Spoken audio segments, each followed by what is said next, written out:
Hi, welcome to Sherin's kitchen. இன்றைக்கி நம்ம கிச்சனில் ஒரு சூப்பரான ஒரு பிரேக்ஃபாஸ்ட் ரெசிபி தான் பண்ண போகிறோம். அதுவும் தோசை. எப்போவுமே நம்ம நார்மலாக பண்ணுவோம் இல்லையா, அந்த தோசையில் அடை தோசை பண்ண போகிறோம். ரொம்ப ருசியாகவும் ரொம்ப ஈஸியாகவும் இருக்கும் இந்த மாதிரி ஒரு தோசை நம்ம பண்ணால். இந்த தோசைக்கு வெறும் தேங்காய் சட்னி மட்டுமே பண்ணிக்கிட்டால் போதும். அவ்வளோ ஈஸியான ஒரு தோசை இது. வாங்க அந்த தோசை எப்படி பண்ணலாம் அப்படிங்கிறத பார்க்கலாம். இட்லி அரிசி அரை டம்ளர் எடுத்திருக்கேன். நம்ம டீ குடிக்கிற டம்ளரில் அரை டம்ளர் இட்லி அரிசி. துவரம்பருப்பு அதே டம்ளரில் அரை டம்ளர் துவரம்பருப்பு. அரை டம்ளர் கடலைப்பருப்பு,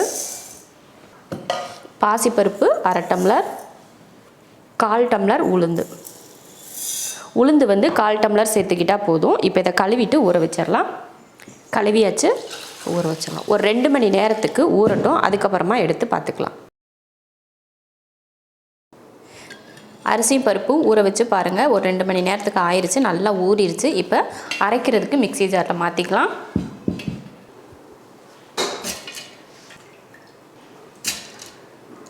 நாலஞ்சு வரமிளகாய் சேர்த்துக்கலாம். பூண்டுப்பல் ஒரு 3-4 சேர்த்துக்கோங்க. சோம்பு 1 ஸ்பூன், சீரகம் 1 ஸ்பூன், கொஞ்சம் மஞ்சள் தூள். இப்போ இதை தண்ணி ஊற்றி அரைச்சிக்கலாம். நம்ம பருப்பு ஊற வச்சோலையே அந்த தண்ணியே ஊற்றி அரைச்சிக்கலாம். இப்போ அரைச்சாச்சு, ஒரு பாத்திரத்துக்கு மாற்றிக்கலாம். இதே போல் இன்னும் கொஞ்சம் இருக்கு இல்லையா, பாதியாக தான் நான் போட்டேன். மறுபடியும் இன்னும் கொஞ்சம் இருக்குது, அதை அரைச்சிடலாம். அவ்வளோதான், எல்லா மாவையும் அரைச்சாச்சு. அரைச்சிட்டு மிக்ஸி ஜாரை கழுவி கொஞ்சம் தண்ணி, ஒரு 1/4 டீஸ்பூன் அளவுக்கு பெருங்காயத்தூள், தேவையான உப்பு. இப்போ இதை கலந்துடலாம். நம்ம தோசை மாவு பக்குவத்தை விட கொஞ்சம் கெட்டியாக இருக்கணும். அதே போல் மாவு அரைக்கிறது பார்த்திங்கன்னா ரொம்ப வலுவலுப்பாலாம் அரைக்கக்கூடாது. கொஞ்சமாக குருணையாக இருக்கிற மாதிரி அரைச்சி எடுக்கணும். அப்போ தான் டேஸ்ட்டு வந்து நல்லாயிருக்கும், நம்ம சாப்பிட்றதுக்கும் நல்லாயிருக்கும். ரொம்ப வலுவலுப்பாலாம் அரைச்சிடாதீங்க. உங்களுக்கு பார்த்தாலே தெரியும். இந்த பாருங்கள், குருணையாக தான் நான் அரைச்சிருக்கேன். அந்த மாதிரி அரைச்சி எடுத்துக்கோங்க. தண்ணி வந்து இன்னும் கொஞ்சம் வேணும்னா கூட நீங்கள் சேர்த்துக்கலாம். ரொம்ப அதுக்காக ரொம்ப எல்லாம் தண்ணி ஊற்றிடக்கூடாது. மாவு வந்து ரெடி ஆயிடுச்சு. இப்போ உடனே நீங்கள் தோசை ஊற்றணும் அப்படின்னு நினச்சிங்கன்னா கூட உடனே தோசை ஊற்றி சாப்பிட்லாம். இல்லை எங்களுக்கு கொஞ்சம் ஊறி கொஞ்சம் புளிக்க வச்சு சாப்பிட்டா நல்லாயிருக்கும் அப்படின்னு நினச்சிங்கன்னா ஒரு 2 மணி நேரம் இல்லைனா ஒரு 3 மணி நேரம் மட்டும் வச்சுருந்துட்டு அதுக்கப்புறமா நீங்கள் தோசை ஊற்றிக்கலாம். நான் ஒரு 3 மணி நேரம் புளிக்க வச்சுட்டு அதுக்கப்புறம் எடுத்து தான் தோசை ஊற்ற போகிறேன். இப்போ மூடி வச்சிடலாம். மாவு அரைச்சி வச்சு 3 மணி நேரம் கிட்ட ஆயிடுச்சு. லைட்டாக பொங்கி வந்திருந்தது. இப்போ தோசை ஊற்றிக்கலாம். உங்களுக்கு இதில் வெறும் தோசை ஊற்றுறதுனாலும் ஊற்றிக்கலாம். இல்லைன்னா இதில் முருங்கைக்கீரை போட்டு முருங்கைக்கீரை அடை தோசையாக கூட நீங்கள் ஊற்றிக்கலாம். ஒரு தோசை நான் சும்மா ஊற்றி காட்டுறேன். அதுக்கப்புறம் முருங்கைக்கீரை போட்டு தோசை ஒன்று ஊற்றிக்கலாம். இப்போ ஸ்டவ் ஆன் பண்ணி தோசைக்கல் வச்சுருக்கேன்.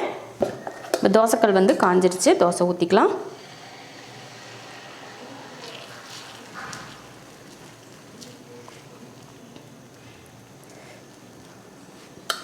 ஊற்றிட்டு எண்ணெய் ஊற்றிக்கலாம். மேலே உங்களுக்கு விருப்பம், நெய் இல்லைன்னா நல்லெண்ணெய், தேங்காய் எண்ணெய் எது வேணாலும் ஊற்றிக்கலாம். இப்போ தோசையை திருப்பி போட்டுடலாம்.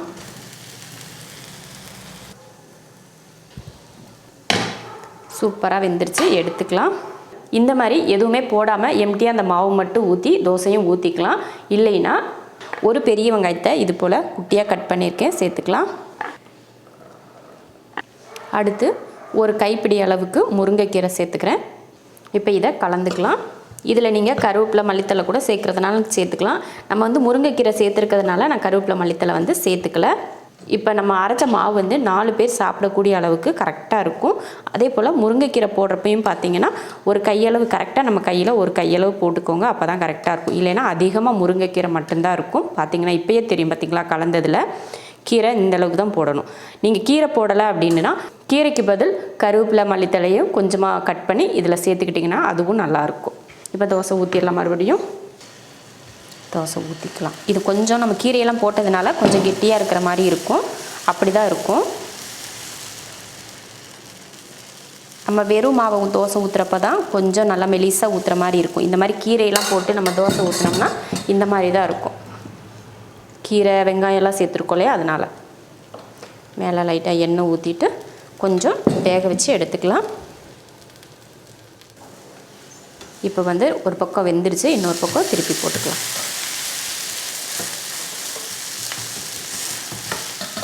அடுப்பை சிம்மில் வச்சு வேக வைங்க. அப்போ தான் அந்த கீரையெல்லாம் கரெக்டாக வெந்து வரதுக்கு கரெக்டாக இருக்கும். அதனால் அடுப்பை சிம்மில் வச்சுக்கோங்க. கீரை எப்போயுமே வேகிறது சீக்கிரமாகவே வெந்துடும் இல்லையா, அதனால் ரொம்ப டைம்லாம் எடுக்காது. அடுப்பை சிம்மில் மட்டும் வச்சு வேக வச்சுக்கோங்க. பாருங்கள் 2 பக்கமும் நல்லா வெந்துருச்சு பாருங்கள். இப்போ எடுத்துக்கலாம் தோசையை. இதே போல் மீதி இருக்கிற தோசையும் ஊற்றி எடுத்துக்கலாம். அடை தோசை ஊற்றிட்டு நாங்கள் தேங்காய் சட்னி தான் அரைச்சிருக்கேன். அடை தோசைக்கு தேங்காய் சட்னி ரொம்ப ரொம்ப சூப்பராக இருக்கும். இதோட காரசாரமாக சட்னி வேணும் அப்படின்னு நினச்சிங்கன்னா நீங்கள் கார சட்னி எது வேணாலும் நீங்கள் அரைச்சிக்கலாம். ஆனால் நம்ம தோசையே காரமாக இருக்கும் இல்லையா, அதனால தேங்காய் சட்னி ரொம்ப ரொம்ப அருமையாக இருக்கும். நீங்களும் இது போல் அடை தோசை செஞ்சு பார்த்துட்டு எப்படி இருக்குன்னு சொல்லிவிட்டு கமெண்ட்டில் சொல்லுங்கள். பிடிச்சிருந்தா லைக் பண்ணிவிட்டு ஷேர் பண்ணிவிட்டு நம்ம ஷெரின்ஸ் கிச்சன் சேனலை சப்ஸ்கிரைப் பண்ணி பக்கத்தில் இருக்க பெல் ஐக்கானை கிளிக் பண்ணி வச்சுக்கோங்க.